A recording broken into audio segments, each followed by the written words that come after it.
नमः परमकल्याण नमः परममंगल वासुदेवाय शांताय यदूनां पतये नमः। नमः परमकल्याण नमः परममंगल वासुदेवाय शांताय यदूनां पतये नमः। सच्चिदानंद भगवान रुक्मिणी पांडुरंगांच्या चरणी अनंत कोटी साष्टांग दंडवत असून सच्चिदानंद भगवान गोपाळकृष्ण परमात्म्यांच्या चरणी साष्टांग दंडवत असून सच्चिदानंद घनस्वरूप भगवान सद्गुरुनाथांच्या चरणी वारंवार प्रेमपूर्वक वंदन असून सद्गुरूंना वंदना करून आज आपण चिंतन करूयात। आजही चिंतनासाठी घेतलेला अभंग जगद्गुरु तुकोबाराय महाराजांचा 5 चरणांचा आणि अध्यात्मामध्ये आपल्याला काय सांभाळायचं आणि कुठे कशावर नेमकं लक्ष द्यायचं हे सांगणारा एक दिव्य असा अभंग आहे। वारकरी संप्रदायामधला प्रसिद्ध अभंग आहे। बहुतेक वारकऱ्यांच्या तोंडपाठ असलेला अभंग आणि बहुतेक वारकऱ्यांच्या अंतरंगामध्ये असलेला अभंग, वारकरी कीर्तनामध्ये ज्याचा उच्चार प्रेमाने केला जातो असा अभंग आज आपण चिंतनाला घेतलेला आहे। माऊली जगद्गुरू तुकोबाराय महाराज अभंगामध्ये म्हणतात, केला मातीचा पशुपती परी मातीसी काय महंती, केला मातीचा पशुपती परी मातीसी काय महंती, शिवपूजा शिवासी पावे, शिवपूजा शिवासी पावे, माती माझी माती, माती माझी माती समावे, माती माझी माती समावे। तैसे पूजिती आम्हा संत, तैसे पूजिती आम्हा संत, पूजा घेतो भगवंत, तैसे पूजिती आम्हा संत, पूजा घेतो भगवंत। आम्ही किंकर संतांचे दास, आम्ही किंकर संतांचे दास, संत पदवी नको आम्हास, संत पदवी नको आम्हास। केला पाषाणाचा विष्णू परी पाषाण नव्हे विष्णू, केला पाषाणाचा विष्णू परी पाषाण नव्हे विष्णू, विष्णुपूजा विष्णुसी अर्पे, पाषाण राहे पाषाण रूपे, विष्णुपूजा विष्णुसी अर्पे, पाषाण राहे पाषाण रूपे। केली काश्याची जगदंबा, केली काश्याची जगदंबा परी कासे नव्हे आंबा, परी कासे नव्हे आंबा, पूजा आंबेची आंबेला घेणे, पूजा आंबेची आंबेला घेणे, कासे राहे कासेपणे, कासे राहे कासेपणे। ब्रह्मानंद पूर्णा माझी, ब्रह्मानंद पूर्णा माझी, तुका म्हणे केले कांजी, ब्रह्मानंद पूर्णा माझी, तुका म्हणे केले कांजी। ज्याची पूजा तेची तेणेची घेणे, ज्याची पूजा तेणेची घेणे, आम्हा पाषाण रूप राहणे, आम्हा पाषाण रूप राहणे। केला मातीचा पशुपती परी मातीसी काय महंती, शिवपूजा शिवासी पावे, माती माझी माती समावे, माती माझी माती समावे। अख्ख्या वारकरी संप्रदायाचं अध्यात्मातलं रूप ज्या अभंगामध्ये आहे असा अभंग आहे। या अभंगाला नीट कळण्यासाठी आपल्याला राजविद्या राजगुह्य हा जो भगवद्गीता 9वा अध्याय आहे त्याचं चिंतन असायला पाहिजे।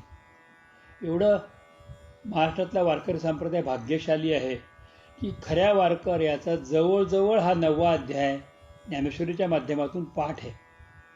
वारकरी सकाळी 9वा अध्याय सुरू करतात, ते बसल्यानंतर एकामागे म्हणतात आणि त्याप्रमाणे आचरण करतात, जगतात, जगण्याचा प्रयत्न करतात। आणि तो जगण्याचा प्रयत्न काय आहे, अध्यात्म जगायचं म्हणजे काय जगायचं ते या अभंगातून सांगितलंय।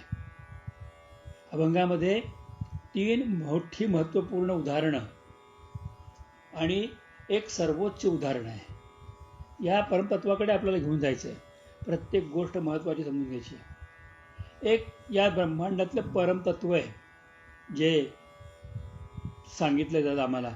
ते परमतत्व असं आहे की आकाशात पतितम तोयम यथा गच्छति सागरः, सर्व देव नमस्कारः केशवम प्रति गच्छति। आकाशातून पडणारा प्रत्येक पाण्याचा थेंब कालांतराने योगायोगाने वाहत वाहत वाहत जाऊन शेवटी सागरालाच मिळतो। त्याप्रमाणे कोणत्याही देवाला नमस्कार केला तरी तो केशवालाच प्राप्त होतो। आमच्या अध्यात्मामध्ये आम्ही कुठे अडतो आणि आम्ही आमच्या अध्यात्मामध्ये कसं पुढं जायचंय याबद्दलचं खरं खरं खरं मार्गदर्शन तुकोबारायांनी आम्हाला या अभंगाच्या माध्यमातून केलंय।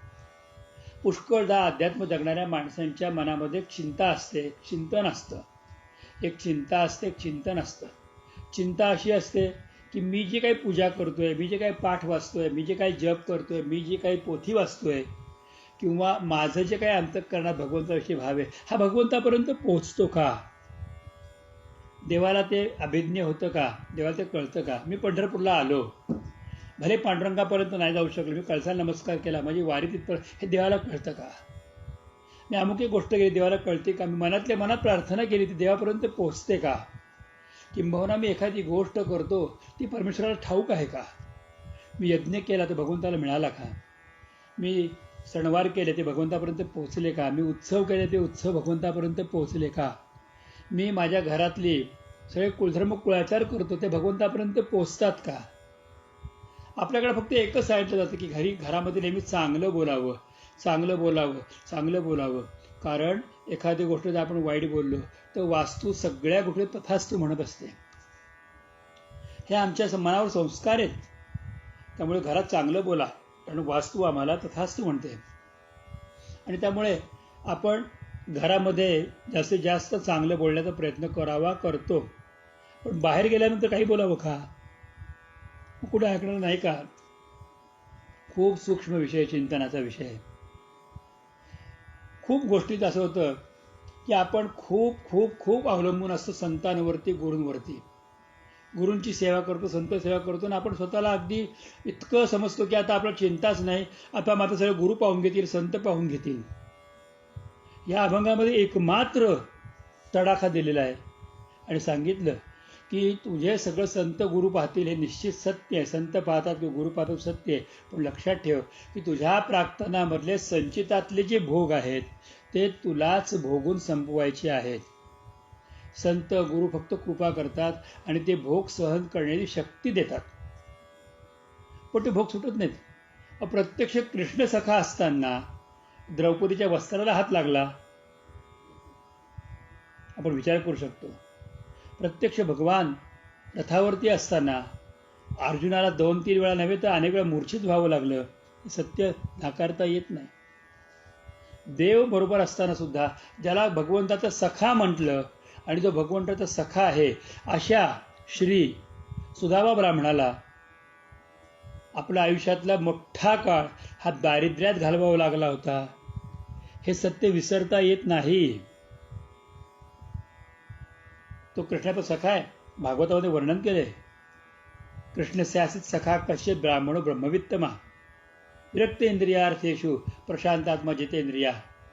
अख्ख्या भागवतात एवढं कौतुकाचे शब्द कोणाबद्दल नाही, असे शब्द सख्या या सुदामा ब्राह्मणाबद्दल आहे. पण सुदामा ब्राह्मणाचं आयुष्य कसं गेलं तर संपूर्ण आयुष्य पूर्णपणे आणि अत्यंत कठोर अशा दारिद्र्यात गेलेलं आहे. तर त्याचा विचार केला का? शेवटी संपत्ती मिळाली, पण ती संपत्ती त्याच्या कुटुंबाला मिळाली. कारण ज्या कुटुंबाने सुदामा ब्राह्मणाची सेवा केली होती, साथ दिली होती, त्यांना संपत्ती मिळाली. पण सुदामा ब्राह्मणाच्या आयुष्यामध्ये काय आहे? शेवटच्या क्षणापर्यंत सुदामा ब्राह्मण निर्धनच राहिलेला आहे. कधी या चिंतन केलं का? आज माऊली ज्ञानेश्वर महाराजांची, तुकाराम महाराजांची एवढी मोठी मोठी मंदिरं आहेत. पालखी निघतात, 5-5, 6-6 लाख लोक बरोबर असतात, लाखो लोक जेवतात. त्या ज्ञानेश्वर महाराजांना त्यांच्या हयातीमध्ये भिक्षा म्हणून भाकरी तरी मिळाली होती का? विचार करा. मग हे आहे काय? तर थोडक्यात गोष्ट अशी की जे प्राक्तनामध्ये आहे, जे संचितामध्ये आहे, जे प्रारब्धामध्ये आहे, जे पूर्वप्रमाणे विधिलिखित आहे ते तुम्हाला भोगायचं आहे. मग अध्यात्म आम्ही का करायचं? मग असं असताना मग आम्ही अध्यात्माच्या वाटेला का जायचं? तर त्याचं सगळ्यात मोठं कारण असं आहे की आमचं अध्यात्माला जाण्याचं मग सगळ्यात महत्त्वपूर्ण हृदयस्थ कारण असं आहे की देहाला देहाचे भोग भोगू द्यावेत, पण आत्म्याने परमात्म्याला भोगावं. देहाने देहाचे भोग भोगावेत. एका ठिकाणी गोरोबा काका पण म्हणतात की देहाला देहाचे भोग आहेत आणि तो देह सुखे करो काम, तुझे रूप चित्ती राहो, मुखी तुझे नाव, देह प्रपंचाचा दास, सुखे करो काम. या अभंगात गोरोबा काका, संत गोरा कुंभारी हेच सांगतात की तुझे रूप चित्ती राहो, मुखी तुझे नाम, देह प्रपंचाचा दास, सुखे करो काम. आणि त्यावेळेला विधित लिख्य कर्म कुळाभार्म नेमाजी हाची नेम धर्म, नाम विठोबाचे घ्यावे, हे तळमळीने सांगतात. ह्या सगळ्याचं कारण आम्हाला कुठेतरी अंतरंगातून परमात्म्याचं व्हायचं आहे. आणि जो अंतरंगातून परमात्म्याचा होतो त्याचे ह्याच जन्मात भोग संपतात आणि जन्म संपायच्या आधी त्याचा हात हाताला धरून भगवान पांडुरंग घेऊन जातात आणि त्यांच्या धामाला घेऊन जातात. पण होतं काय की लोक संतांना गुरूंना एकदा मोठेपण दिलं, त्यांच्या फोटोची पूजा केली, त्यांच्या गळ्यामध्ये हार घातला की माझ्या गुरूंना असं पाहिजे, माझे गुरु असं म्हटले, हेच वाक्य प्रमाण आणि त्या प्रमाण वाक्याला प्रमाणभूत राहायला पाहिजे. पण त्यातलं अध्यात्म जाणत नाहीत, नको त्या गोष्टीला प्रमाण मानतात आणि ते आपलं स्वतःचं जीवन बिघडवून ठेवतात. तुकोबाराय महाराजांना हे अनुभव आला. तुकाराम महाराज म्हणतात की मी कीर्तनाला तुमच्याकडे आलो. आपण एखाद्याकडे आपले कीर्तनकार येतात आणि कीर्तनकारांचं छान कीर्तन करतात, ते इतकी सुंदर वाणीत कीर्तन सांगतात. ती कीर्तन ऐकल्यानंतर आम्हाला बरं वाटतं. आम्ही चरणाला मस्त नमस्कार करतो आणि नमस्कार केल्यानंतर आम्हाला वाटतं की आज आम्हाला काहीतरी चांगलं हृदयाला पोचेल असं ऐकायला मिळालं. आणि ते या कीर्तनकार सांगितले कीर्तन किती महान, किती अभ्यासू, किती तपस्वी आहेत. पण जापानात तेच कीर्तनकार ज्याला पाकिटासाठी भांडतात की मला पाकिट एवढंच का दिलं, कमीच दिलं, किंवा मी इतकं पाकिट घेतल्याशिवाय कीर्तनाला उभारच राहत नाही. हे ऐकल्यानंतर बाकी डोळ्यामध्ये पाणी येतं. मग आपण संतांना शिव्या घालतो. मग आपण नेमकं चुकतोय कुठे? गुरु गोविंद महाराजांच्या जन्मशताब्दीच्या या समाधी शताब्दीच्या महोत्सवामध्ये एका प्रसिद्ध महाराष्ट्रीयन कीर्तनकाराला बोलण्याचा प्रयत्न केला. त्यांनी त्यांचं जे बेसिक बजेट मला सांगितलं त्या बजेटप्रमाणे त्यांनी आधीच मला निरोप दिला की 1,35,000 रुपये माझे असतील, बाकीचा खर्च तुमचा तुम्ही करायचा. एकच दिवसाचं कीर्तन, ते 1.5-2 तासाचं कीर्तन.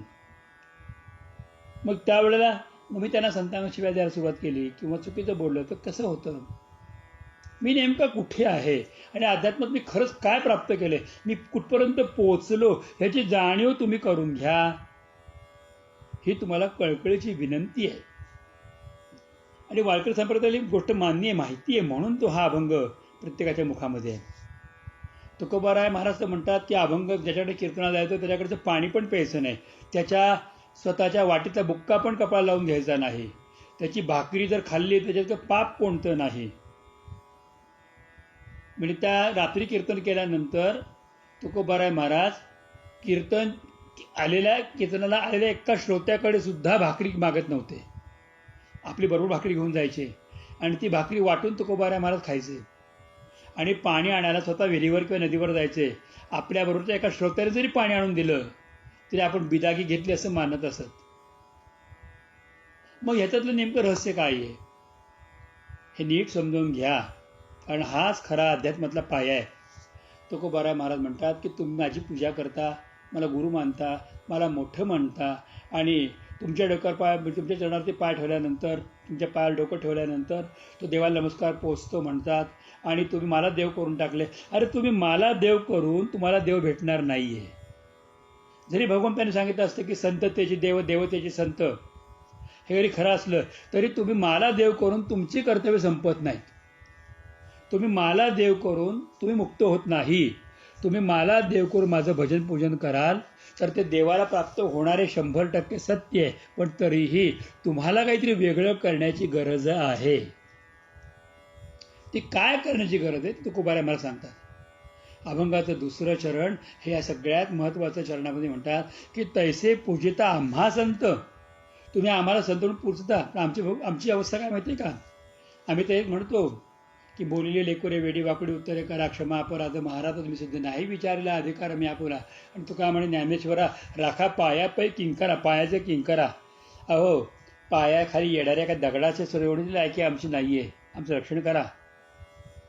तुकोबाराय महाराज स्वतः सांगतात की तुम्ही आम्हाला संत म्हणून पूजन करतात, त्यावेळेला आम्ही फक्त डोळे मिटून जय श्रीकृष्ण, हरी हरी, जय हरी, जय हरी, जय हरी म्हणतो. आणि प्रत्येकाचं पाया पडणं आणि प्रत्येकाबरोबर मी जय श्रीकृष्ण, जय हरी म्हणणं म्हणजे त्याच्याबरोबर मीही त्या भगवंताला नमस्कार करत असतो. कारण माझ्या तुम्ही पाया पडता त्यावेळेला माझी पूजा करता, तेव्हा ती पूजा मी घेत नाही, तो पूजा घेतो भगवंत. ती पूजा भगवंत घेतो. आम्ही किंकर संतांचे दास, खरे जे संत होऊन गेलेत की ज्यांनी 4थी परीक्षा दिली आहे, जसं गाण्यामध्ये परीक्षा असते, पहिली परीक्षा, दुसरी परीक्षा, तिसरी परीक्षा, चौथी परीक्षा, मग अलंकार परीक्षा किंवा विशारद परीक्षा, तबल्याच्या परीक्षा असतात, जीवनात परीक्षा असतात. 10वी झाल्यानंतर प्रथम वर्ष, द्वितीय वर्ष, तृतीय वर्ष, या सगळ्या परीक्षा असतात. तशी चौथी परीक्षा दिली म्हणजे जे मृत्यूला सामोरे गेले आणि मृत्यूला सामोरं जात असतानाही भगवंताचं चिंतन करता करता देवमय झाले, ते संतपदाला पोचले. ते संत, त्यांचे आम्ही दास आहोत. त्यांचा आदर्श आमच्या डोळ्यापुढे आहे. नुसतंच गोळाभर अन्न खातो किंवा गोड बासुंदी पितो, गोड खातो, तो संत माझ्याकडे आला, ते संत आहेत का? चौथी परीक्षा पास झालेत का? चारी मुक्ती त्याचे माथा काळ झेप घाली, विश्वासाने राहू नका जीवमुक्ती झाली. ही चौथी परीक्षा दिलेली आहे का? चौथी परीक्षा उत्तीर्ण झाला पाहिजे. चौथी परीक्षा जो उत्तीर्ण होतो ना, तो मनुष्य विशारद पदाला पोचतो, डॉक्टरेट पदाला पोचतो, संत पदाला पोचतो, परिपूर्ण पदाला पोचतो. संत पदवी नको आम्हाचं, अजून मला तुम्ही संत पदवीत बसवू नका. किंबहुना असंच होतं की मला हरिभक्त परायण म्हणा, मला मोठं म्हणा, मी कोणीतरी मोठा आहे, मी एक पाय लांब करून बसते, तुम्ही त्या पायाला नमस्कार करा, माझं दक्षिणा ठेवा, माझे पोतं भरायच्या दक्षिण्यांनी. हे संतत्व नाहीये. माझे तुम्ही नमस्कार केला ती वाया जात नाही. मी तुम्हाला अजूनही कुठे सांगू इच्छितो, कृपया नीट लक्षात घ्या की आपण अगदी गाढवाला सुद्धा गुरु केलं ना तरी आपल्याला भगवंत भेटणार आहे. आपण दगडाला गुरु केलं तरी भगवंत भेटणार आहे. आपण मूर्खाला गुरु केलं तरी भगवंत भेटणार आहे. कारण एक आर्य आत्मा जीव शिव सम, सगळ्यामध्ये तो परमात्मा आहे. आणि गुरु ज्या वेळेला आपण गुरु करतो तो क्षण आहे ना, तो क्षण भगवंताशी आपण बांधला जातो, पक्की गाठ बसते, तो क्षण आहे. तो क्षण आपल्या भगवंतापर्यंत पोहोचवणार आहे, तर तो कुठले संशय नाही.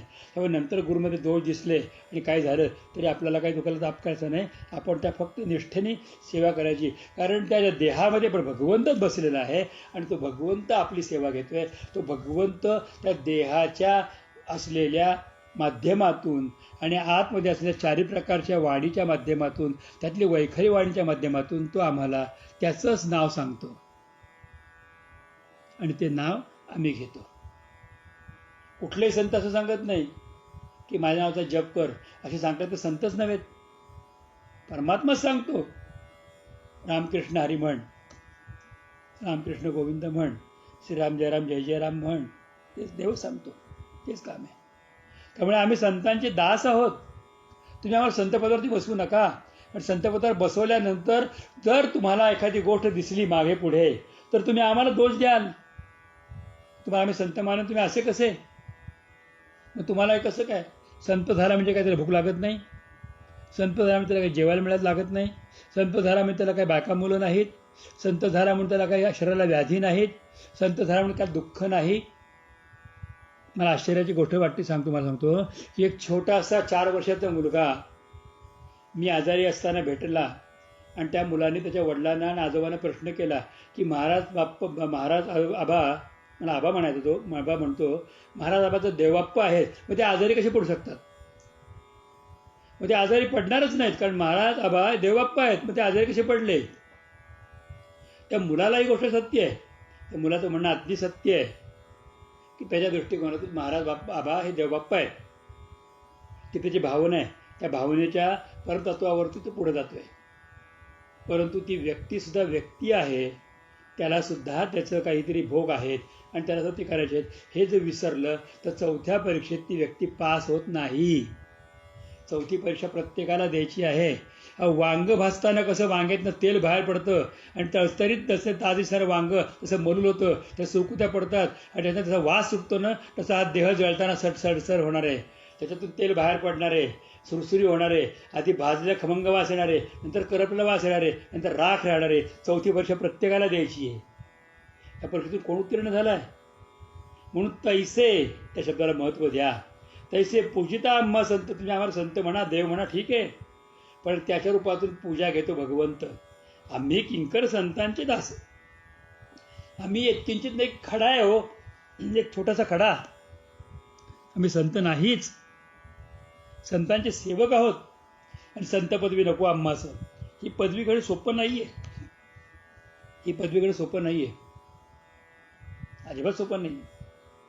एकदा जेठोबी षष्ठीच्या उत्सवामध्ये संपूर्ण प्रसंग मी सांगू शकणार नाही, पण पहिल्या पंक्तीमध्ये मी जेवायला बसलो. माझ्या गुरु महाराजांनी माझ्या पाठीमध्ये कोपर मारून धपाटा मला उठवलं. उठ उठ उठ सांगितलं. सगळे जेवल्यानंतर जेव सांगितलं. सुरुवातीला मला वाईट वाटलं, अपमान झाल्यासारखं वाटलं, पंक्तीत उठवलं म्हणून.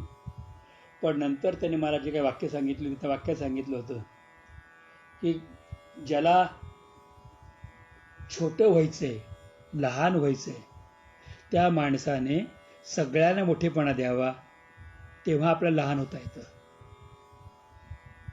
लहानपण देगा देवा मुंगी साखरेचा रवा. ज्याला मोठं व्हायचंय ना, तो पटकन मोठा होऊ शकतो, स्वतःला डिक्लेअर करतो मी मोठा आहे. पण लहान होणं सगळ्यात अवघड आहे. स्वतःला छोटं ठेवणं सगळ्यात अवघड गोष्ट आहे. स्वतःला कायम थंड ठेवणं सगळ्यात अवघड गोष्ट आहे.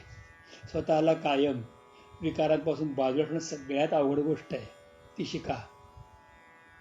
भूक लागली म्हणून जेवणं हे फार सोपं आहे. भूक लागली, ताट समोर आहे, वाढून घेतलं, आपलं आपलं खाऊन घेतलं, फार सोपं आहे. पण सगळ्यांसाठी थांबता येणं ही गोष्ट शिकली पाहिजे.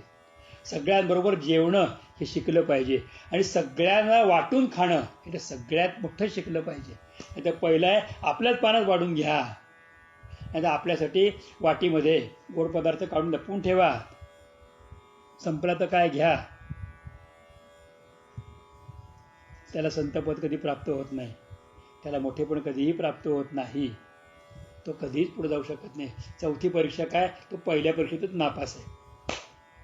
तुकोबाराय महाराज आम्हाला एक गोष्ट सांगतात की तुम्ही जे कुलधर्म करता, तुम्ही कुळाचार करता, तुम्ही तुमच्या घरात देवांची पूजा करता, तुम्ही वेगवेगळ्या प्रकारतून मंदिरामध्ये जाता, हे काय हो? तुमचा भाव आहे, त्याच्यामुळे तुझा देव प्रकट होतो. मला फार सुंदर एक प्रश्न एका साधकाने विचारला होता. साधकाने मला विचारलं होतं की महाराज आमच्या गावामध्ये अगदी रस्त्याच्या कडेला एक ठिकाणी छोटंसं मंदिर आहे आणि ते कोणीतरी थुंकू नये किंवा घाण करू नये म्हणून बांधलेलं ते मंदिर आहे. एक छोटंसं मंदिर आहे, त्यात शिरता पडत नाही, फक्त आपला हात आत जातो. पण म्हणजे त्या मंदिरामध्ये जी महादेवाची पिंड आहे ना बारकीशी, ती इतकी सुंदर आहे. का कोण जाणे, तिथे गेल्यानंतर मला एवढा आनंद मिळतो ना. मी गेल्यानंतर एक भांड्यावर पाणी देतो, ती वाहतो, पायात चप्पल असेल काढून ठेवतो, एक भांड्यावर पाणी देवावरती वाहतो, एक फूल किंवा बेलाचं पान जे असेल देवावर वाहतो आणि 2 मिनिटं नुसतं उभं बसायला जागा पण रस्त्यावरती बाजूला कोपऱ्यात उभा राहतो. पण मला अनुभव असा येतो की ती माझी पूजा भगवान शंकराने घेतली. मी बरोबर आहे ना? मी बरोबर विचार करतोय ना? असा प्रश्न मला विचारला. त्या दिवशी माझ्या डोळ्यात खळा पाणी येत होतं.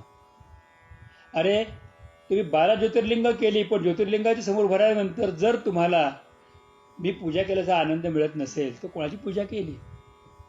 साधक ज्या वेळेला पूजा करतो त्यावेळेला त्याच्या मी पूजेला आलेलो आहे त्याची उपस्थिती आणि त्याच्या मनाची उपस्थिती आणि त्याच्या हाताने केलेला एक उपचार, तो पूजेला आलेला आहे एवढ्या एका भावनेतून भगवंत येऊन घेत असतो, हे विसरता कामा नाहीये. मग तुम्ही गल्लीतलं, कोपऱ्यातलं, एखाद्या लावलेल्या फोटोमधलं कशातही देवाला पहा, तिथे उपचार घेतोच घेतो. एकदा स्वामी विवेकानंद परदेशामध्ये असताना स्वामी विवेकानंदांनी टिंगल लोकांनी केली, अमेरिकन लोकांनी केली आणि म्हणे तुमची लोक काय म्हणे कुठेही शिवमंदिर करतात, तुमच्या शिवमंदिरावरती म्हणजे कुत्रं पायावर करून शू करतं. एका अतिशहाण्या माणसाने पिक्चरमध्ये पण ते दाखवलं की शिवलिंगावर दूध घालतं, ते वाया जातं, ते गोरगरिबांना द्या. ठीक आहे, जे त्याची मतं असतात. स्वामी विवेकानंद ज्याला विचारलं तर तुमचं त्याच्यावर मत काय आहे? विवेकानंद शांत बसले होते. त्यांच्या समोर लक्ष केलं, समोर भिंतीवरती एक फोटो होता. हा कोणाचा फोटो आहे? हा माझ्या वडिलांचा फोटो आहे. अरे वा, व्हेरी हँडसम, जर दाखवता का मला? फोटो काढला. फोटो बघितल्यानंतर विवेकानंद तो फोटो जमिनीवर टाकला. What are you doing? तुम्ही काय करताय मूर्खपणा? माझ्या वडिलांचा फोटो, आणि एक काम कर, यापूर्वी तू थुंक कर त्याच्यावरती. म्हटलं आर यू मॅड? म्हणजे का? तू थुंक ना. माझ्या वडिलांचा फोटो आहे. मग तुझ्या वडिलांचा फोटो कागदात असताना तो थुंकताना जर लाज वाटते आणि शेम वाटतं, तर तुला वडील दिसतात, तर आमच्या रस्त्यावरच्या देवामध्ये सुद्धा, मूर्तीमध्ये पण आम्हाला आमचा देव दिसतो. आम्ही त्याची पूजा करतो. भिंतीवरती असलेल्या फोटोत जर आम्हाला देव दिसत असेल ना, तर देव आमच्यासाठी बोलतोय. गादीवर ठेवलेल्या पादुकांची जर आम्ही पूजा करत असताना तर आमचा देव आमच्याशी बोलतोय. रस्त्यावरती उभा राहून दुसरे डोळे मिटून आम्ही आमच्या देवाला हाक मारली ना तर आमचा देव आमच्यासाठी येतोय. एरवी रस्त्यावरती माती ती माती आहे, पण ज्याला आम्ही डोळे मिटतो आणि आम्ही आमच्या अंतःकरणातून हाक मारतो त्यावेळेला खोल जमिनीमध्ये असलेलं पाणी जे आपण मोटर लावल्यानंतर किंवा हापसा पंप लावल्यानंतर किंवा विहिरीमध्ये बादली सोडल्यानंतर खालचं पाणी वरती येतं ना, तसं आमच्या अंतःकरणातला तो प्रेमभाव, भगवंत भाव हा आम्ही वरती आणतो आणि त्या भावाने आम्ही स्वतःला नखशिकांत न्हावून घेतो. तो ब्रह्मभाव आम्हाला, ब्रह्मानंद आम्हाला प्राप्त होतो. तो आमचा ब्रह्मानंद आहे. ब्रह्मानंद जे संत कहत है, हे म्हटलेलं पद काय, किंवा जो भजे हरि को सदा, त्याच्यात कहता है ब्रह्मानंद ब्रह्मानंद बीच समाएगा. ते हेच आहे की आतमधलं पाणी काढलं आणि वरच्याला भिजवलं. अंतःकरणातला हापसा लावला तर काय होतं, डोळ्यातून 2 थेंब पाणी येतं. ते अंतःकरणातलं पाणी आहे. अंतःकरणातलं पाणी डोळ्यातून 2 थेंबाच्या रूपामध्ये येतं ना, ती आमची खरी पूजा होते. तुकोबाराय महाराज खऱ्या पूजे वर्णन करतात. बाकीची पूजा म्हणजे कांजी आहे. भात खाता येत नाही म्हणून भाताची पेज खाऊन आपल्याला विटॅमिन मिळाले असं मानणं आहे. पण खरी पूजा ही अंतःकरणातली आतली पूजा आहे. आणि हे सांगण्यासाठी तुकोबारायाने आम्हाला छान छान उदाहरणं सांगितली. प्रत्येक उदाहरण काहीतरी वेगळेपण आहे. तुकोबाराय म्हणतात की केला मातीचा पशुपती, परी मातीची काय महती. पुष्कळांच्याकडे श्रावण महिन्यामध्ये लक्षार्पण करण्याची सवय आहे. लक्ष शिवलिंग करतात. 1,00,000 शिवलिंग करायची. ती मातीची एवढी माती घ्यायची, हाताने गोल करायची, मध्ये गोळा ठेवायचं, शिवलिंगून त्याची पूजा करायची. सगळी असं लक्ष लिंगार्चन पूजा म्हणतात त्याला. आयुष्यामध्ये एकदा लक्ष लिंगार्चन पूजा करावी, त्याला सायुज्यता प्राप्त होते. शिवसायुज्यता हे शिवपुराणात दिलेलं आहे. लक्ष लिंगार्चन पूजेमध्ये शिवसायुज्यता प्राप्त होते. बरोबर उत्तर दिशेला शाळुंका गेलेली आहे. अशा सुंदर मूर्ती 1,00,000 तयार कराव्या शिवाच्या. प्रत्येक शिवमूर्तीला हळद कुंकू, भगवंताला आवडणारी पुष्प, भगवंताला आवडणारे बेल व्हावेत. प्रत्येक वेळा नमः शिवायचा जप करावा, शिवाची मंगलनामाचा जप करावा. अशा रीतीने जप करत असताना हळद कुंकू, गंध, भस्म आणि पुष्प किंवा बेल वाहताना 5 वेळा नमः शिवाय होतं. असं लक्ष जर आपण केला तर आपलं एक लक्ष होतं, शिवसायुज्यता प्राप्ती होते. हेच उदाहरण तुकोबाराय महाराज अभंगाच्या पहिल्या चरणात सांगतात. केला मातीचा पशुपती, परी मातीसी काय महती. त्या मातीला काही महत्व आहे का? नाही. शिवपूजा शिवासी पावे. तुम्ही ज्या अंतःकरणातून शंकरांची पूजा केली, लक्षार्चन केलं, ते भगवंताला प्राप्त झालं. ते झाल्यानंतर काय होतं, आपण काय करतो, इष्टकाम प्रसिद्ध्यर्थ पुनरागमना यच.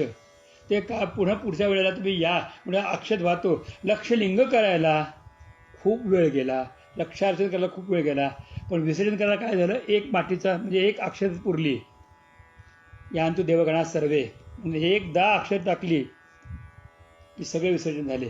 मग विसर्जन झाल्यानंतर राहतं काय, ज्याची पूजा तू केली होती ती मातीच राहते ना, ती उचलून आपण पाण्यामध्ये विसर्जन करतो. मग पाणी विसर्जन करून शंकर विसर्जन झाला का, तर शंकर विसर्जन झाला नाही. ज्या शंकराची पूजा केली ती शंकराला प्राप्त झाली.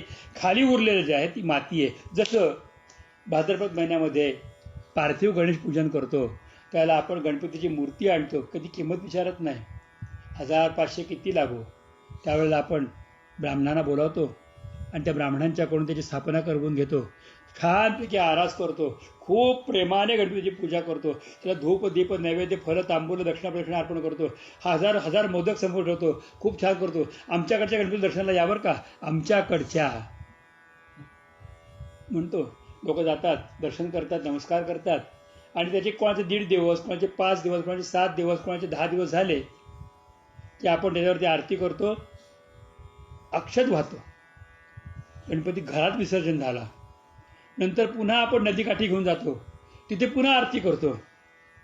सण आरती का करतो, गणपती घरात विसर्जन झालेला होताच, मग पुन्हा आरती का केली, कारण आता गणपतीचं परमतत्व आहे. त्याला फक्त पुढच्या वर्षी लवकर या आणि त्या परमतत्वाला आपण अंतःकरणामध्ये ठेवतो आणि राहिलेलं जे काही आहे जे त्याला मातीचा गोळा म्हणतो, ती नेऊन आपण पाण्यात सोडून टाकतो.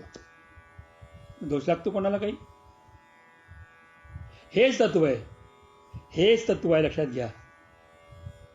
तुम्ही आमच्या देवाला पाषाणाचा म्हणता, दगडाचा देव, तुझ्या दगडाचा म्हणता, पण केला पाषाणाचा विष्णू, परी पाषाण नव्हे विष्णू. तो दगड म्हणजे विष्णू नाही आहे. तर त्यात तुमचा भाव जो आहे ना विष्णू म्हणून पूजनाचा, तो भाव खरा महत्त्वाचा आहे.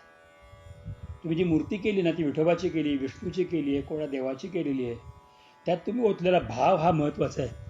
आणि तो भाव आल्या कारणामुळे विष्णू पूजा विष्णूची अर्पे, त्यामुळे ती पूजा विष्णू भगवंताला प्राप्त होते.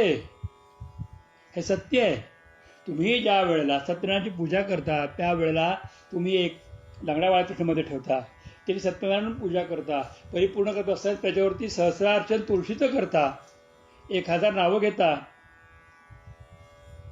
मला काय नावं चुकतात म्हणून संध्याची 24 नावं घ्यायचा प्रयत्न करतो. ती चुकली तर 10 अवताराची नावं घेतो. तीही चुकली तर फक्त 3 महाराजांची नावं घेतो आणि ती तुळशी वाहतो. त्यावेळेला भाव एकच आहे की सहस्रार्चनामध्ये ज्या विष्णूची पूजा केली तोच 24 नावामध्ये 24 अवतारामध्ये आला होता, तोच दशावतारामध्ये पृथ्वीवरती आला आणि तोच 3 अवतारामध्ये सद्गुरूपात झाला. आणि शेवटचं नाव जेव्हा मी घेतो माझ्या गुरु महाराजांचं, तोच तो इथे माझ्यासमोर बसलेला आहे. आणि त्याच्या चरणी माझा भाव अर्पण केला. माझी सत्यनारायणाची पूजा, माझी गुरुपूजा परिपूर्ण झाली. शेष खाली राहिल्या त्या फक्त पादुका आहेत. पूजा विष्णूची पूजा विष्णूची अर्पणे. पाषाण पाहे पाषाण राहे पाषाण रूपे. दगड दगड राहून गेला पण पूजा बाकी देवानी घेतली. प्रत्यक्ष महाराजांनी माझी पूजा स्वीकारली, प्रत्यक्ष सत्यनारायणाने माझी पूजा स्वीकारली, प्रत्यक्ष देवानी माझा स्वीकार केला. केला अंगीकार तुका म्हणे, केला अंगीकार तुका म्हणे, केला अंगीकार तुका म्हणे. हा जो अंगीकार भगवंत करतो तो अंगीकार मूर्तीत करत नाही, तर मूर्तीच्या प्रती असलेल्या आपल्या अंतःकरणातल्या भावाला तो अंगीकार प्राप्त होतो. म्हणून मग पुन्हा पुन्हा एक वाक्य सांगतो आपल्याला की आपल्या अंतःकरणातलं जे प्रेम आहे, दयार्द्र आर्द्रता आहे, ती आर्द्रता आपण नामाच्या रूपातून, भगवंताच्या पूजेच्या रूपातून, तपस्याच्या रूपातून, चिंतनाच्या रूपातून ती आतून बाहेर काढायची आहे. मग तुम्ही खोल जमिनीत असलेलं पाणी बादलीनी काढा, विहिरीनी काढा, विहिरीला मोठ लावून काढा, रहाट गाडगा लावून काढा, मोटर लावून काढा, कुठूनही काढा, पण ते काढलेल्या पाण्याने फक्त चित्तचतुष्टयात्मक देहाला धुवायचं आहे. ती खरी पूजा आहे. आम्हाला सांगत असताना कुलधर्म कुळाचाराचंही महत्त्व सांगतात. तुम्ही कुलधर्म कुळाचार करताना घरी, मग त्याचं महत्त्व काय तुम्हाला सांगतो, ऐका. कुलधर्म कुळाचार काय असतं? आपण आपल्या कुलदेवतेची पूजा करत असताना प्रत्येक कुलदेवी कोणती तुमची, प्रत्येक घरात कुलदेवी आहे. मग कुलदेवीच्या रूपातून आपण टाक पुसतो. टाक शब्द माहिती ना सर्वांना? प्रत्येकाकडे टाक असतो. आमच्या कुलस्वामिनीचा टाक आहे. तर टाकाची रोजची पूजा करतो आम्ही. टाक म्हणजे पत्र्यावरती उमटवलेला त्या देवीचा ठसा, तो समोर ठेवला असतो, तिची पूजा करतो. काही काही जण आपल्या कुलदेवतेची मूर्ती आणतात. सप्तशृंगाडावर गेले की गडावरून देवीची मूर्ती आणतात. मी दुर्गामातेची मूर्ती आणली होती, मला आवडती म्हणून. त्याचबरोबर प्रत्येकजण आपापल्या पद्धतीने मूर्त्या करतो. त्याचबरोबर आपल्या घरामध्ये टाक असतो, मूर्ती असते. अजून एक गोष्ट घडते की आपल्या घरात ज्या वेळेला भाद्रपद महिन्यात महालक्ष्मीचे पूजन होतं ना, त्यावेळेला आपण देवीची प्रतिमा तयार करतो. त्याच्या प्रतिमेचा मुखवटा बहुतेकांच्याकडे धातूचा असतो. काही लोकांच्याकडे मुखवटा नसतो, तर ते देवीचं शरीर म्हणून धातूचं भांडं वापरतात किंवा एखादं मडकं त्याच्यावर ठेवून त्याची पूजा करतात, एखादा तांब्या पाळतात त्याची पूजा करतात. पण त्यावेळेला पूजा करत असताना तर आपण साडी नेसवतो, तर देवीला आपण सगळे उपचार करतो. तिला जे लागतं ते सगळं देतो. देवीला आमच्या असं लागतं, आमच्या देवीला 16 दोऱ्यांचं दोरक लागतो. आमच्या देवीला माळा 16चं लागतं. आमच्या देवीला तेरड्याची पुष्प लागतात. आमच्या देवीला ही फुलं लागतात. आमच्या देवीला हे लागतं. आमच्या देवीला बिल्वाचं पान लागतं. आमच्या देवीला हा नैवेद्य लागतो. आमची देवी करता करता सगळं करता. तुम्ही सगळे उपचार करता, पण देवी कशाची? काशाच्या तांब्याची आहे. केली काशाची जगंबिका. कुलधर्म कुळाचार करत असताना जे पुसताय, जो टाक आहे, काही श्रीमंत असतात चांदीचं टाक करतात. हो, काही अति श्रीमंत असतात, त्यांची श्रीमंती वाढवू मी प्रार्थना करतो भगवंताकडे. त्यांच्याकडे सोन्याचे पण टाक असतात. पण सर्वसामान्य लोकांच्याकडे तांबा पितळ्याचा देव असतो. हो, पण तांबा पितळाचं देवाची घरात तुम्ही पूजा करता, पण तांबा पितळ देव पूजल्यानंतर ताम्हणात जमवणारं पाणी आहे ना, ते पाणी आपण तांबा पितळ धुतलेलं म्हणून कोणी पित नाही. कोणी भांडी घासून ठेवलेलं पाणी तीर्थ म्हणून पित नाही हो. भांडी विसरलेलं पाणी तीर्थ म्हणून पित नाही, पण देवाला धुतल्यानंतरचं जे पाणी आहे ना, ते तीर्थ म्हणून तीनदा पितो. आणि म्हणतो काय, अकाल मृत्यू हरणम सर्व पाप विनाशनम विष्णू पादोदकम तीर्थम जठरे धारयाम्यहम जगदंबा पादोदकम तीर्थम जठरे धारयाम्यहम. सत्यनारायणाची पूजा केली तरी सगळ्यात जास्त महत्व तीर्थाला आहे. अभिषेकाचं व्हायलेलं जल आहे ना, ते भांड्यातलं काढून वेगळं घेतलं जातं, मग ते पंचामृतात मिसळलं जातं आणि प्रत्येकाच्या हाताला तीर्थ दिलं जातं. तू काय पूजलंस रे? तांबे पूजले?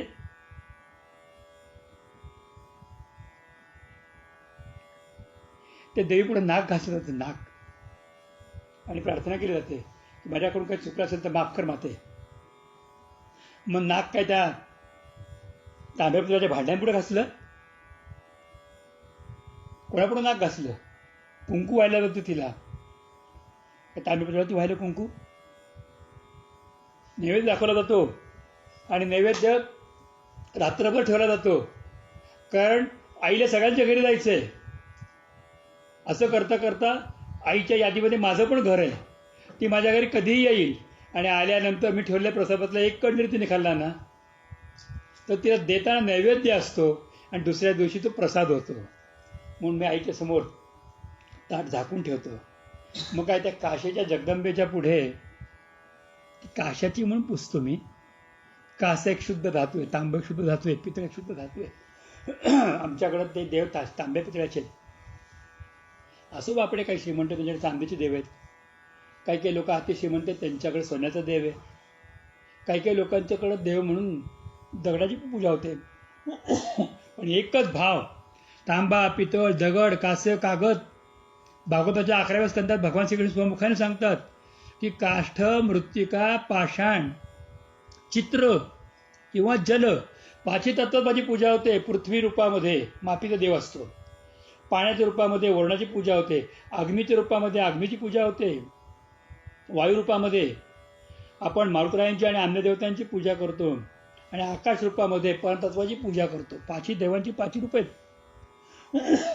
चौथ्या चरणात सगळ्यात बहारदार तुकोबारायांचं अभंगातलं, केली काशाची जगदंबा परी कासे नव्हे आंबा. ते कासं नाहीये हो, ती प्रत्यक्ष जगदंबा आहे, ते यंत्र नाही, ते वेगळं काही नाही. तुमचा भाव हा पाहिजे, ही प्रत्यक्ष जगदंबा आहे. पूजा आंब्याची आंब्याला, जिची पूजा केली ती पूजा घेऊन गेली सुद्धा. पूजा आंब्याची आंब्याला, जिची पूजा केली ती येऊन पूजा घेऊन जाते. आणि कासे राहे कासेपणे, पूजा संपल्यानंतर आपण ते भांडं उचलून घरात जरी ठेवलं आणि नंतर परत पाणी प्यायला तो तांब्या जरी वापरला रोजच्यासाठी तरी काही फरक पडत नाही. ते 3 दिवस तो तांब्या नसतो, ती जगदंबा असते, कारण तो तुमचा भाव आहे. ज्ञानेश्वर महाराजांना सांगत तर भाव बळे आकळे एरवी नाकळे. तुमचा भाव तुमच्यापुढे घेऊन जातो आणि या भावाला प्राप्त करा. तुकोबाराय महाराज अभंगाच्या 4थ्या चरणात सांगतात की ब्रह्मानंद पूर्णा माझी. हे पूर्णत्व जे आहे ना, आपल्याकडे फक्त शब्द आहेत ओम पूर्णविदम, त्याच्यावर की पूर्णचे पूर्ण माझा आहे, पूर्णमेव शिष्यते, पूर्ण पूर्णामध्ये म्हणून आपण चर्चा करतो. पण पूर्णत्व कशात आहे? तुम्हाला माहिती आहे, रस्त्याने जाताना एखादं प्रेत जरी दिसलं ना, ते आपण पायाची चप्पल काढतो, नमस्कार करतो, आणि प्रेताला केले नमस्कार देवापर्यंत शंकरापर्यंत पोहोचतो. मग पूर्णत्व कशामध्ये आहे? आतल्या शिवतत्वामध्ये आहे, आतल्या गुरुतत्वात आहे, आतल्या आत्मतत्वामध्ये आहे. तर ब्रह्मानंद पूर्णा माझी. तुम्हाला अध्यात्माचा खरा ब्रह्मानंद हे परमतत्व तेव्हा कळणार आहे की तुमच्या पूर्णत्वाची पूर्णत्व होऊन पूजा कराल, पूर्ण भाव आणाल, तशी करा. सगळ्यात मोठे सांगणे की ब्रह्मानंद पूर्णा माझी. तुम्हाला खरा आनंद पूर्णत्वात मिळणार आहे. तुम्ही पूर्णत्वाची पूजा पूर्णत्वानेच करा. अपूर्णत्वाने होत नसते. बाकीची दुसऱ्या वाक्यामध्ये तुका म्हणे केले कांजी. आपण आपल्याला भात खाववत नाही म्हणून भाताची पेज पितो. भाताची पेज जो पितो ना तो आजारी असतो, पण भात खाऊ शकतो तो माणूस असतो. कळलं का? भात कोण पचवतो? निरोगी माणूस. जो पूर्णत्वाला गेलाय त्या परिपूर्ण भगवंताची साधना करू शकतो. पण जो आजारी आहे, मनाने आशाबद्ध आहे, हे देवाची पूजा केली, 5 नारळाचं तोरण चढवलं, देवा मला पाव, मला इन्कम मिळू देत, रडले का? तो का म्हणे केले कांजी. अरे ते कांजी, ते पेय, ती पेच त्यांनीच प्यावी. की जो आजारी आहे, त्याचा भक्तिभाव हा वीक आहे, आजारी आहे, दुर्बल आहे, त्याला लागतं हे करू का, ते करू का, हा देव पूजू का, तो देव पूजू का, मग आपले गुरु असताना आपण दुसऱ्या गुरूंच्या पाया पडायला जाऊ का, दुसरे काय सांगतात का, मग त्याने दिलं ठेवावं ना, काय बिघडलं, सगळ्यात देव आहे, सगळ्यात देव म्हणजे माझे महाराज होते, मग त्याने दिलेला दगड पण पुसतो. कोणीतरी मला म्हटलं असं, मग दक्षिणा दे तुझं कल्याण होईल. मी जर दक्षिणा दिली, माती उचल, खालची माती उचलून तुझ्या हातात दिली, तरी अशी केली माती, बघ काय आहे, पंचमुखी रुद्राक्ष आला, हा घरी घेऊन जा, हा तुझ्यासाठी आलाय, हा अंतरिक्षातून आलाय. काय देतोस? 101 रुपये दे. मी त्याला 101 रुपये दिले. त्या अंतरिक्षातून आल्या त्या गोळ्याची पूजा मी करतोय. काही संत होते, ते उसके काढायचे आणि तोंडातनं शिवलिंग काढून दे, कुठे दगड काढून दे, धोंडे काढून दे द्यायचे. पूर्णानंद पूर्णा माझी. तुका म्हणे केले कांजी. ज्याला ताक पिल्याचं समाधान आहे, ज्याला पेज खाल्ल्याचं समाधान आहे, जो आजारी आहे त्यांनी त्याचा विचार करावा. पण जो आध्यात्मी आहे त्यांनी पूर्णत्वाचा पूजा करावा. त्यांनी आपला भाव ओतावा. पादुका नव्हे प्रत्यक्ष महाराज, दगड नव्हे प्रत्यक्ष विष्णू, माती नव्हे प्रत्यक्ष पशुपती, संत नव्हे प्रत्यक्ष भगवंत. हा भाव जोपर्यंत येत नाही तोपर्यंत तुमचा अध्यात्म सिद्ध होत नाही. मग तुमचा अध्यात्म आजारपणातला असेल किंवा दुःख दूर होण्यासाठी, सुरुवातीला सांगितल्याप्रमाणे, आता दारिद्र्य दूर होण्यासाठी, माझ्या अडचणी दूर होण्यासाठी जर आता तुमचा अध्यात्म असेल ना, तर ते तुम्ही कांजी पिणारे आहात, पेज पिणारे आहात, स्वतःला मोठेपणा मानणारे आहात, त्याला काय अर्थ नाही. पण ज्याची पूजा तेण्याची घेणे, हे सगळ्यात महत्त्वाचं वाक्य आहे. ज्याची पूजा तेण्याची घेणे. तुमचा भाव जसा तसा तो देव येतो आणि तिची पूजा घेऊन जातो. तुमचा भाव जसा तसा देव समोर येतो आणि तो पूजा घेऊन जातो. ज्याची पूजा तेण्याची घेणे, दुसरा विचारच नाही. आणि आम्हा पाषाणरूप राहणे. खाली राहतो दगडच असतो. काय स्वतःला म्हणेल की आम्ही खूप मोठे झालो, आले तू दगडच आहेस, तुला जाळल्यानंतर चिमूटभर राखच राहणार आहेस. जन्माला आला तेव्हा 2.5 किलो होता, मेल्यानंतर तुला जाळ मरताना 100 किलोचा होता, जाळतील उरेल फक्त 2.5 किलोचा राखच उरणार आहे. एवढा जन्माला आला तेवढाच, फक्त बदल झाला. तो गोळा होता मातीचा आणि हा गोळा झाला राखेचा. बाकी बदल काहीच नाही. ज्याची पूजा तेण्याची घेणे, त्याची पूजा तोच घेतो. हा अध्यात्मातला भाग आहे. ब्रह्मानंद पूर्णा माझी विसरू नका. हा ब्रह्मानंद पूर्णत्व आल्याशिवाय होत नाही. आणि पूर्णत्व संतांवर विश्वास ठेवावा, त्यांनी दिलेल्या नामावर विश्वास ठेवावा, ते नाम मंगलमय म्हणून तोंडामध्ये घ्यावं. आपण शंकराची पूजा करावी. पूजा करून नमस्कार करून बाहेर पडल्यानंतर पाठीमागे माती आहे, आम्हाला माहिती नाही, पाठीमागे नाही, आमच्या समोर आहे, तो भगवान शंकरच आहे. आम्ही संतांची पूजा करतो तर ते संत नसतात, त्यांचा भगवंतच आमची पूजा घेत असतो. आम्ही पाषाणाचा विष्णू बघतो, समोरही विष्णू मूर्ती आहे, पायाची मूर्ती दगडच आहे, पण आम्ही भाव अर्पण करतो देवापाशी. त्या भावापाशी आम्ही म्हणतो की त्या भगवंतांच्या चरणापाशी आमचं फळ जाऊ देत, आम्ही दिलेले वस्त्र जाऊ देत, काहीतरी तिथपर्यंत पोचू देत. बस पोचलं, विषय संपला. आणि घरातले कुलधर्मकुळाचार करतो. त्यावेळेला तांब्याची जरी पूजा केली, धातूची जरी पूजा केली, नाण्याची जरी पूजा केली, तरीही मनामध्ये जर आणबाण आणला नाही, तो भगवंत आहे हे लक्षात घेतलं तर आंब्याची पूजा आंबाच घेते, आंब्याची पूजा राक्षस घेत नाही. सुवर्णाची चंडिका कशाची काय असे ना, पूजा तीच घेणार आहे, लक्षात घ्यावं. म्हणून ब्रह्मानंद पूर्णा माझी, तैसे ब्रह्मानंद पूर्णा माझी. आपल्याला ब्रह्मानंदाची पूजा करायची आहे, आपल्याला त्या ब्रह्मानंदाला सामोरं जायचं आहे, आपल्याला त्या परमतत्वाचा स्वीकार करायचा आहे, आपल्यामध्ये ते आलं पाहिजे. त्यासाठी अध्यात्म करतोय हे विसरता कामा नये. संसारासाठी अध्यात्म नाहीये, तर उन्नतीसाठी आणि उन्मनी अवस्था प्राप्त होण्यासाठी अध्यात्म करायचं आहे. मग अशा रूपात जर तुम्ही आमच्या गुरु तुम्ही नमस्कार कराल, तर हा भाव मनात ठेवून तुम्ही जेव्हा तुमच्या गुरूंच्या पायावर एकदा डोकं ठेवाल, त्याच नमस्कार भगवंतापर्यंत पोहोचतो आणि तुमची चौथी परीक्षेमध्ये तुम्ही आपोआप पास होणार आहात. हे निश्चितपणे सत्य आहे. कारण ब्रह्मानंद पूर्णा माझी. तुका म्हणे केले कांजी, ज्याची पूजा तेण्याची घेणे आणि आम्हा पाषाणरूपी राहणे. पुंडलिकावरदे हरी विठ्ठल श्री ज्ञानदेव तुकाराम श्री पंढरीनाथ भगवान की जय. श्री दत्तात्रय जनार्दन श्री एकनाथ महाराज की जय. श्री गुरु गोविंद महाराज की जय. सद्गुरु केशवदत्त महाराज की जय. सद्गुरुनाथ भगवान की जय. सर्व संतन की जय. जय गोपाल कृष्ण भगवान की जय. माऊली तुकाराम महाराज की जय. सर्वांना माझा अत्यंत प्रेमपूर्वक जय श्री कृष्ण. जय श्री कृष्ण. जय श्री कृष्ण.